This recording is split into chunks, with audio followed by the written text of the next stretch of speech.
I have lived through enough market panics to know that noise arrives in clusters. War headlines show up beside oil spikes. Oil spikes show up beside recession talk. Recession talk shows up beside labor market anxiety. Then somebody on television turns all of it into a grand theory for why investors should abandon patience and start reacting to every hour as if it were destiny. Most people do exactly that. They begin with a portfolio and end with a mood.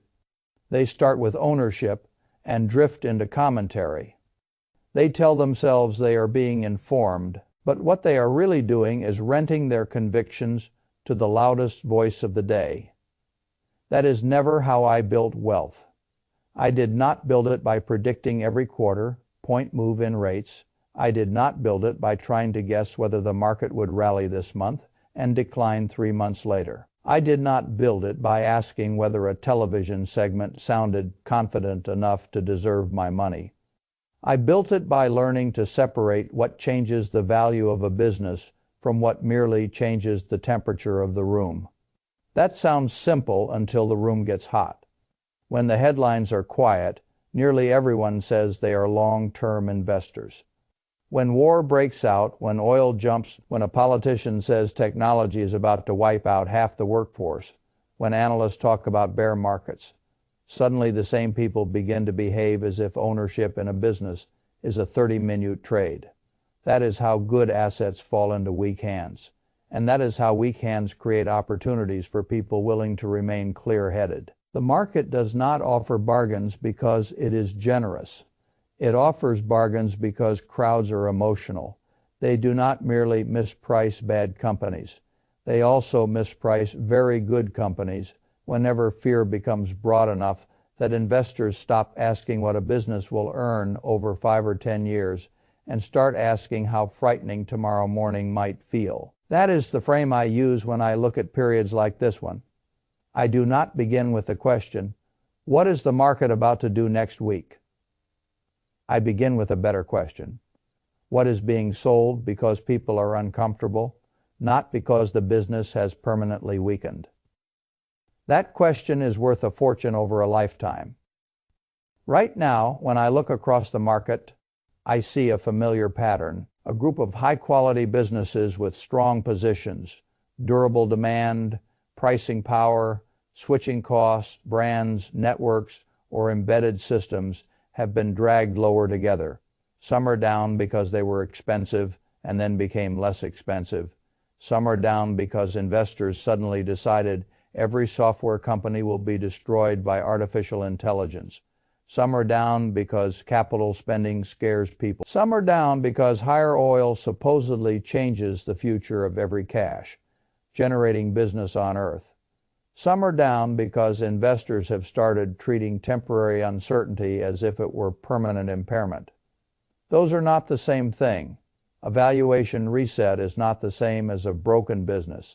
A fear narrative is not the same as a collapsing moat. A difficult year is not the same as a bad decade. And if you fail to keep those distinctions clear, you will spend your life selling compounding machines at exactly the moment when they begin to offer attractive returns. I want to talk about that through 6 businesses, but not the way Wall Street likes to talk about stocks. I am not interested in giving you a shopping list with 6 bullet points and a target price beside each one. That is not how serious capital is allocated. Serious capital begins with the structure of judgment. It begins with understanding what makes a business resilient when the narrative turns against it. The first kind of business I always like to study is one that has become part of the language of its industry. That kind of company is rarer than most people think. A true language business is not merely known. It is used. It is expected. It becomes the default bridge between one institution and another. Banks understand it. Lenders understand it. Regulators understand it. Customers recognize it.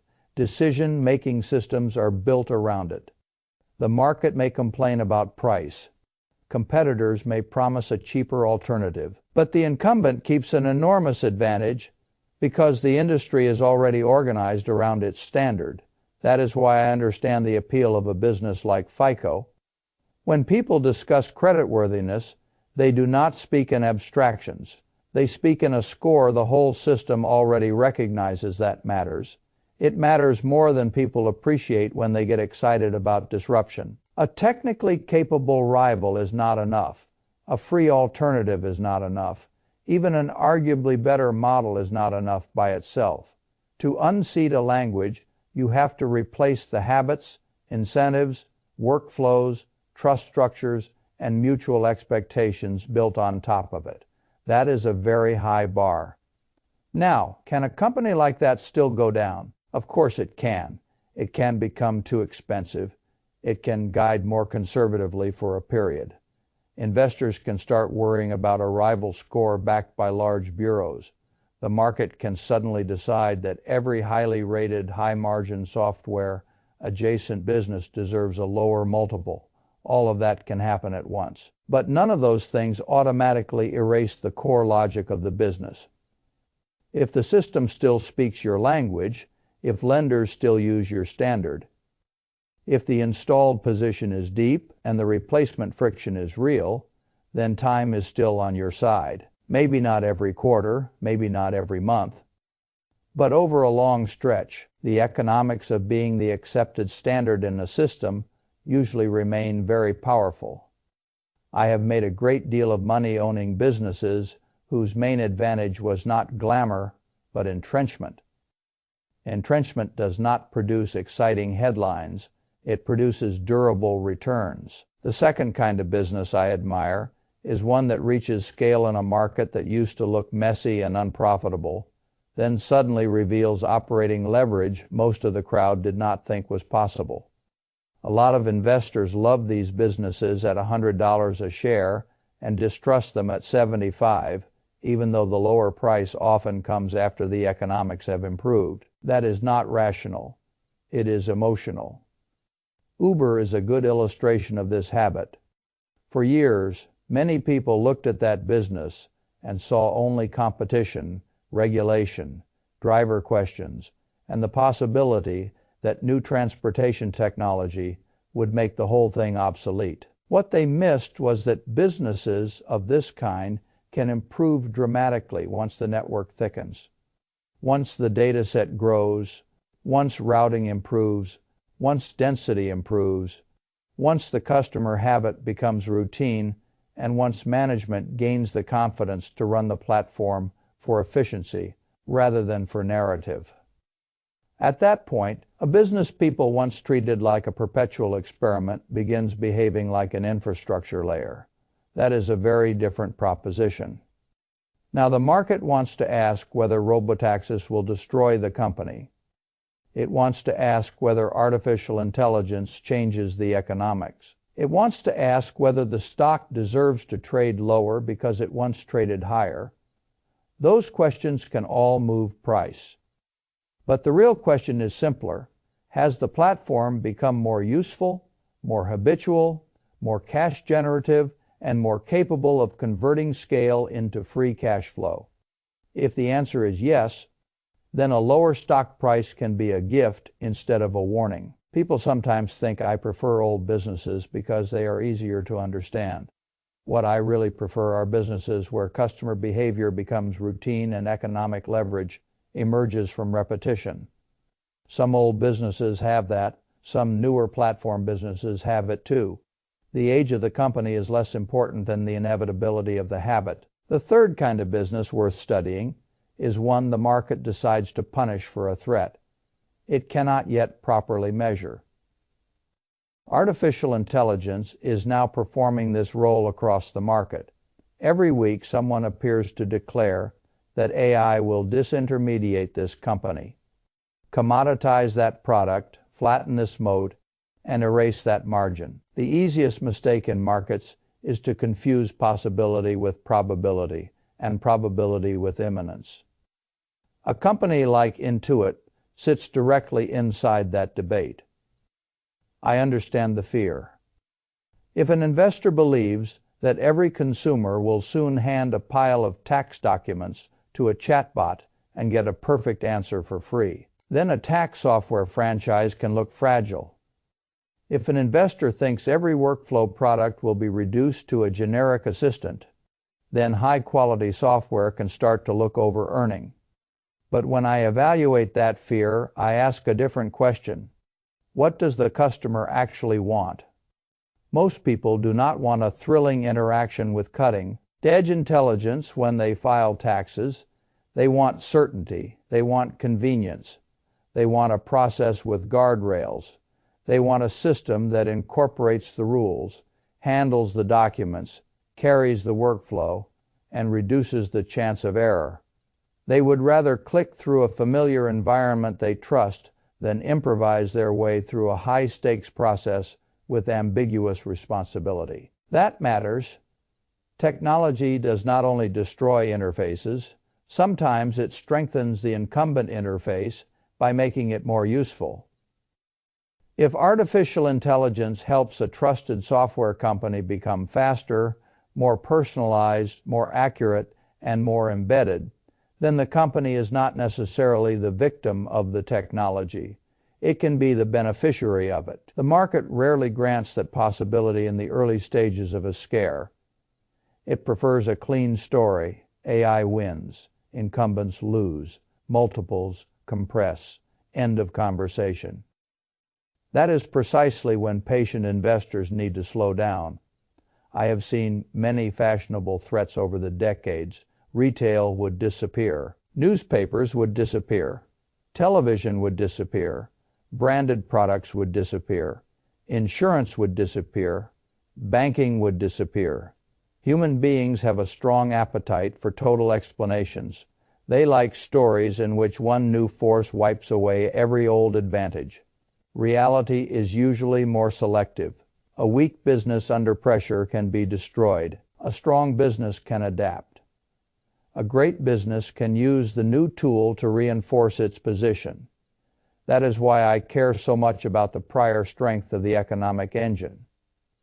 If a business has brand, workflow, dominance, data, distribution, retention, and customer trust, then new technology can become an accelerant instead of a death sentence. If investors price the company as if it has already lost before the evidence is in, the odds may move in your favor. The fourth kind of business I respect is one so dominant that investors become bored with its strength and then suddenly terrified by its spending. That is a familiar cycle. A business earns extraordinary margins for years. The market praises management, praises the moat, praises the balance sheet, and grants the company a premium. Then the company starts spending aggressively to secure the next platform shift. Suddenly, investors decide the old business is no longer capital. Light enough, no longer clean enough, no longer easy enough to value, no longer invulnerable enough to deserve the old multiple. They begin talking as if investment itself were evidence of decline. I do not look at it that way. I ask whether the spending is reckless or strategic. I ask whether the company is trying to defend a fragile position or extend a powerful one. I ask whether the business remains healthy underneath the spending surge. I ask whether demand remains broad, whether backlog remains strong, whether the ecosystem remains sticky, whether customers continue to deepen their dependence. Microsoft sits squarely inside that debate today. People see enormous capital expenditures. They worry that the business is moving from a beautiful software model into a heavier infrastructure model. They worry that partnerships can become concentrations. They worry that AI will help competitors as much as it helps the incumbent. They worry that a giant can spend tens of billions and still fail to capture enough value. Those concerns are not silly. They are real concerns. But real concerns do not always produce the right stock price. Sometimes they simply move a wonderful business from clearly expensive to roughly fair. And that can be all an owner needs. If a company remains central to enterprise technology, central to productivity, central to cloud workflows, central to developer activity, central to core software stacks, then temporary anxiety about the cost of building the next era may not matter much over 10 years. It may feel enormous right now. It may dominate every discussion. But capital allocation questions are often most uncomfortable in the middle of a build phase, long before the payoff becomes obvious.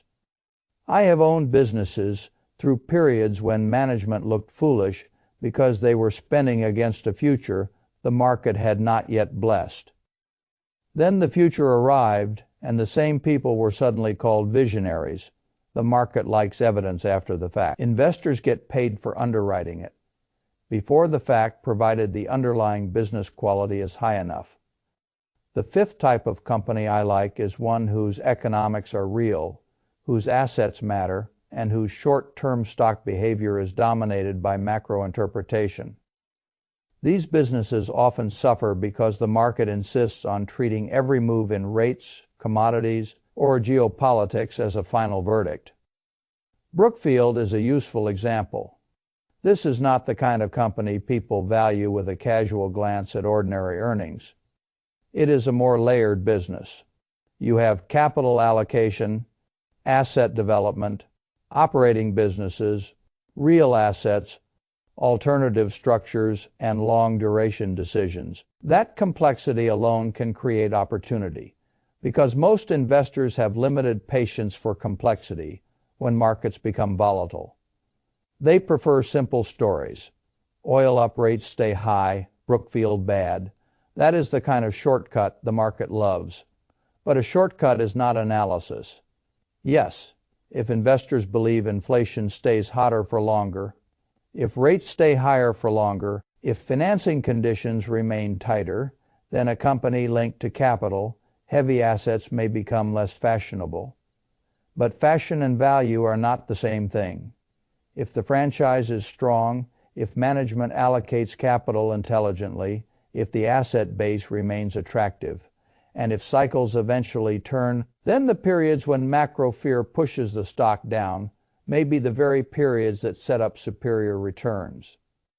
This is one reason I spend so much time studying managers. A mediocre manager with complicated assets can destroy value for years. A first-rate manager with a disciplined capital allocation framework can create enormous value through cycles, precisely because other people are too emotional to act rationally when financing conditions tighten or headlines worsen. I have never believed that all businesses should be treated equally under macro stress. Some deserve the discount. Some are simply being marked down because people are in no mood to think carefully. That distinction is money. The sixth kind of business I admire is one whose reputation for quality is so established that investors forget they can one day be offered the stock at a meaningfully better price. People often say they would love to own a wonderful company if only it were cheaper. Then it gets cheaper, and they invent a reason not to buy it. SP Global is a fitting case. A business tied to indispensable data, ratings, analytics, and information infrastructure can look untouchable in calm markets. Then a new fear appears. AI will commoditize research. Data will become abundant. Analysts will become less necessary. Pricing power will weaken. Perhaps the moat is not as wide as everyone assumed. Again, that is not a silly conversation. It is a serious one, but serious conversations can still lead to exaggerated conclusions. The world does not suddenly become less dependent on trusted data, simply because a new model can generate text. The value is not mere information.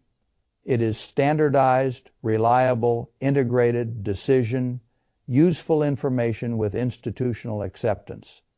It is a product embedded inside risk processes, compliance processes, financing processes, portfolio processes, and planning processes. That kind of position can remain strong even while the market temporarily prices. What I particularly like in such situations is when management itself is buying aggressively through repurchases. A company with real cash generation, repurchasing stock more aggressively while pessimism is high, can quietly do a great deal of work for remaining owners. Management cannot solve every problem with buybacks, but when a very good business is meaningfully cheaper and the cash engine remains healthy, repurchases can sharpen the eventual recovery for patient shareholders. All 6 of these cases teach the same larger lesson. The market almost never sells a great business for one neat reason. It uses clusters of reasons, a little valuation compression, a little narrative change, a little macro fear, a little technological anxiety, a little competitive concern, a little disappointment relative to prior expectations, a little crowd fatigue. Put them together and investors start speaking as if the compounding machine has been permanently damaged. Sometimes it has, often it has not. Your task is not to be blindly bullish on quality. Your task is to distinguish between a machine with sand in the gears and a machine that has actually lost its engine. Those are different conditions, and they deserve very different decisions. That brings me to something I have always found interesting about market commentary. Commentators like to speak as though the whole market can be explained by one macro sentence. Growth stocks will do this. The economy will do that. I have listened to these clean theories for decades, and I have learned to treat them with skepticism. Take the habit of saying the stock market is not the economy. There is some truth there. The market discounts the future. It weights companies unevenly. It reflects expectations, not merely current conditions. But people abuse that phrase. They use it as an excuse to detach equity values from the actual spending power, confidence, and behavior of customers. That is a mistake. Businesses need customers. Customers need purchasing power. Hiring matters, spending matters, licensing matters, demand matters. A market can diverge from the economy for stretches of time, but a business cannot earn in the long run from a customer base that has become chronically weaker without consequence. So when I hear someone casually argue that higher oil and higher rates are somehow simply good for equities, I do not accept it because it sounds clever. I ask where the earnings support comes from. I ask who bears the cost. I ask what that does to consumption, to margins, to investment appetite, to business formation, to default risk, to pricing power. The market is not a floating abstraction. It is a claim on businesses. And businesses live inside an economy, whether television likes the phrase or not. That is why I prefer to start with a company and then move outward, not start with a sweeping macro slogan and then pretend it explains everything. The same principle applies to labor fear and technology fear. Every generation believes it is witnessing the final replacement of human usefulness. Machines will remove the need for labor. Software will remove the need for clerks. The internet will remove the need for stores. Automation will remove the need for drivers. AI will remove the need for graduates. These stories return because they are emotionally powerful. They are also often commercially useful for the people telling them. Fear attracts attention.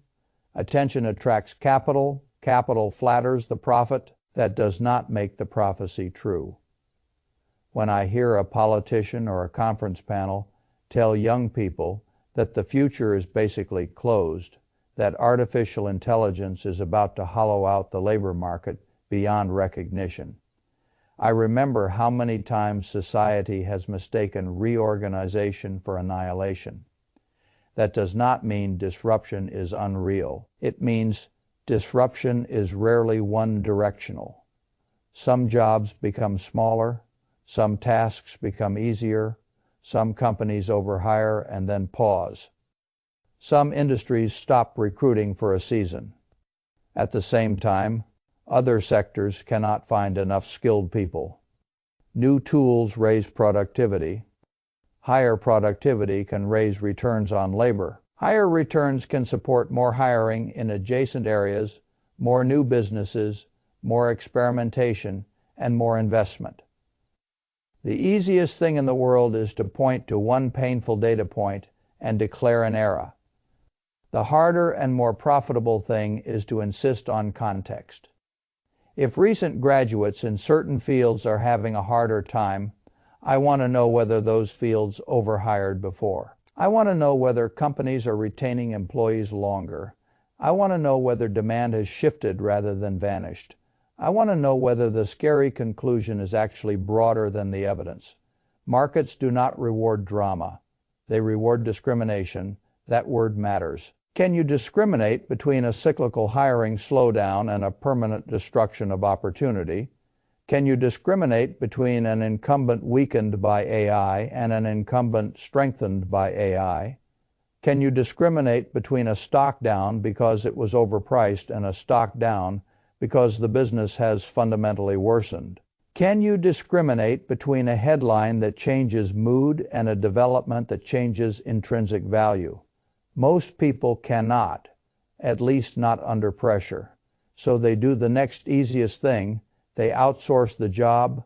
They listen to the loudest market strategist, the boldest television guest, the most apocalyptic politician, the most optimistic technologist, and the most dramatic social media thread. Then they call the result research. I call it emotional borrowing. If you borrow your emotions from the crowd, you will eventually lend them your money. A great investing life is built the other way around. You build your own frame first. You decide what kind of business deserves your capital. You decide what kind of moat matters. You decide what kind of management you trust. You decide what kind of balance sheet lets a company endure. You decide what kind of valuation offers a margin of safety. Then, when the noise becomes unbearable, you do not need the noise to tell you what to do. You already know. That does not mean the work becomes easy. Buying a great business in a drawdown rarely feels triumphant. It feels awkward. Sometimes it feels lonely. Usually it feels a little early. You buy and then it goes lower. You buy again. And another pundit explains why the entire sector is finished. You buy a third time, and your neighbor tells you he cannot believe you are touching that thing with all the uncertainty in the world. That experience is normal. If you need comfort before you buy, you will pay too much. The market offers comfort at premium prices and uncertainty at discount prices. Those are not accidents. They are features. You must also remember that not every drawdown deserves your admiration. Some companies are down because they should be. Some moats are imaginary. Some valuations never made sense. Some management teams mistake stock. Based compensation for genius. Some businesses have no real claim on customer loyalty, no real pricing power, no real replacement friction, and no real path to durable cash generation. You should not buy every decline. You should buy selected decline. That is why I come back again and again to the quality of the machine. Does it have a real reason to exist tomorrow? Does it get stronger with scale? Does customer behavior make it more resilient over time? Can management allocate capital intelligently through noise? Does the market sphere rely on a fragile narrative or on a hard deterioration? In facts, those questions have saved me more money than any prediction ever could. If I look across the 6 businesses I have been discussing, I do not see 6 identical investments. I see 6 different forms of resilience. One is embedded as the standard language of an industry. One has become a habitual platform with visible operating leverage. One sits inside a workflow customers still want handled with certainty and trust. One remains central to the technological infrastructure of modern enterprise, despite temporary anxiety over spending intensity. One is run through a capital allocation lens that can exploit long cycles better than short-term traders can understand. One monetizes trusted data and information infrastructure in ways the market may be undervaluing, because it is temporarily obsessed with commoditization narratives. Different shapes, different risks, different time horizons, same broad setup. The crowd is focused on what could go wrong immediately. The owner is focused on what is still likely to go right over time. That is the whole game. Whenever I feel tempted to overreact, I return to a simple thought. A stock is not a lottery ticket. It is partial ownership in a business. If I owned the whole business, what would I care about right now? Would I care that television is worried about next quarter's sentiment? Would I care that the market has grouped my company into a fearful category? Would I care that people are suddenly discussing a rival product, a new tool, a macro scare, or a bear market call? I would care about them only insofar as they change the long-term earning power of the enterprise. That is the discipline. When you own a whole business in your mind, you stop thinking like a renter. Renters obsess over month-to-month headlines. Owners ask whether the property remains productive. I have found that most of the money in investing is made by people willing to hold that owner's frame while others lose it. Not because they are stubborn, not because they are blind, because they understand that time is the friend of great economics and the enemy of fear-driven trading. What ruins the average investor is not a shortage of information. It is a shortage of hierarchy. Everything feels equally urgent to them. War headline, urgent, oil spike, urgent, rate rumor, urgent, AI conference, anecdote, urgent, a politician predicting social collapse, urgent, a strategist predicting both a rally and a bear market in the same breath. Urgent. If everything is urgent, then nothing is important. Importance comes from waiting, and the heaviest weight should always sit on the long-term economics of the business. That is where intrinsic value lives. Over the years, I have seen markets spend months pretending that intrinsic value no longer matters. It always returns. Sometimes the return is slow, sometimes it is violent. Sometimes a stock simply stops going down and spends a year boring everyone before compounding does the rest. But reality has a way of reclaiming the conversation. The companies that earn high returns on capital, that preserve customer trust, that strengthen their networks, that exploit their scale, that repurchase intelligently, that reinvest rationally, and that maintain moats wider than current fear assumes eventually make the scoreboard honest again. That is why periods like this do not depress me. They sharpen me.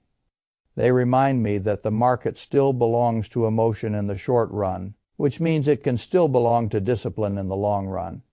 I cannot tell you what the market will do over the next 4 weeks. I do not know whether strategists will be right about a summer rally or wrong about a year. In bear market, I do not know whether oil will retreat quickly or stay stubborn.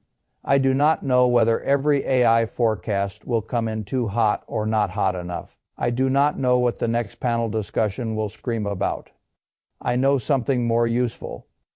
I know that if you can learn to identify businesses the crowd respects in calm times, but abandons in noisy times, and if you can buy them when the abandonment is driven more by discomfort than by permanent damage, you can build wealth in a way that prediction never allows. Prediction flatters the ego. Discipline compounds capital. The market will keep producing gifted talkers. It will keep producing grand theories. It will keep producing fear campaigns, miracle technologies, macro absolutes, and confident monthly targets. Let it. Your job is smaller and harder. Find businesses with real engines. Decide what those engines are worth. Wait for the market to confuse anxiety with insight. Then act like an owner while everyone else acts like an audience. That is how fortunes are built when the room gets noisy. Not by shouting louder, by seeing clearer.